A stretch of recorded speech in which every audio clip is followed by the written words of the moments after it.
Huntington sought to understand post-Cold War fault lines and warned us of potential turbulence.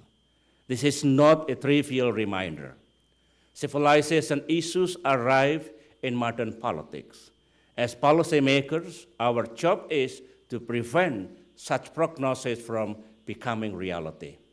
Indeed, Huntington's warning has been relevant to Indonesia's experience. In the roller coaster years following independence, Indonesia has suffered separatist threat, ethnic and religious conflict, and Islamic insurgencies. But we overcame these challenges. We adapted, and instead of failing, we have thrived. Today, we are not a hotbed of communal violence. We are by and large an archipelago of peace. Today, we are not at the brink of balkanization.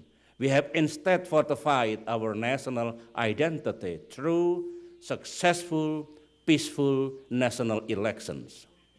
Today, we are not the victims of past authoritarian, centralized government, but a model of democracy and decentralization.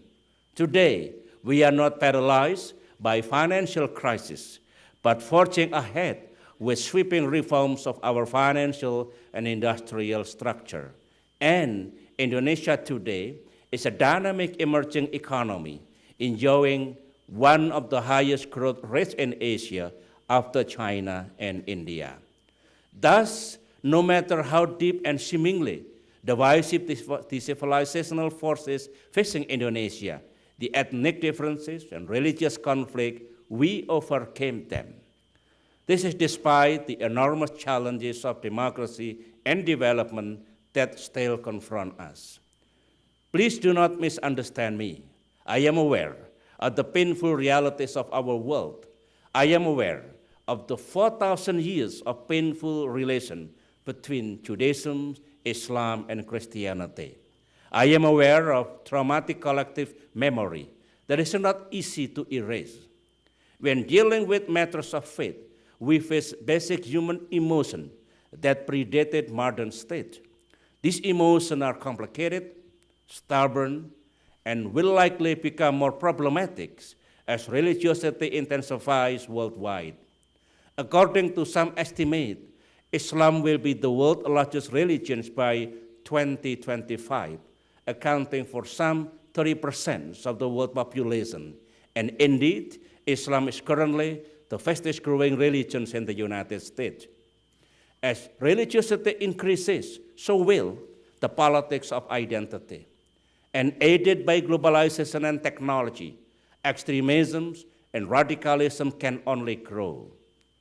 As we transition from G8 to G20 and perhaps beyond, mutual exposure between civilizations will become the most intense humanity has ever seen.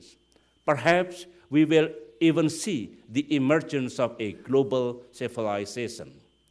And democracy has gained immense ground, spreading in the Islamic world, including in Indonesia. There were only a handful of democracies at the turn of the 20th century. At the turn of the 21st century, there are some 89 full democracies. Even the Organization of Islamic Conference has adopted the historic Mecca Charter, committing its members to the principle of democracy, human rights, and governance. Indeed, more people now live under open pluralist societies and under religious freedom than at any other time in history. This trend can have only a positive impact on the global community. It may be naive to expect that the world can be rid of conflict and hatred, but I believe that we can fundamentally change and evolve the way civilizations, religion, and cultures interact. This is not utopia. It is a pragmatic vision. I have seen it work in Indonesia. I have seen it work in many countries. The question is, can we make it work globally? As Robert F. Kennedy once said, quoting George Bernard Shaw, I dream of things that never were and ask, why not? To highlight how I think this can possibly be achieved, let me outline 9 imperatives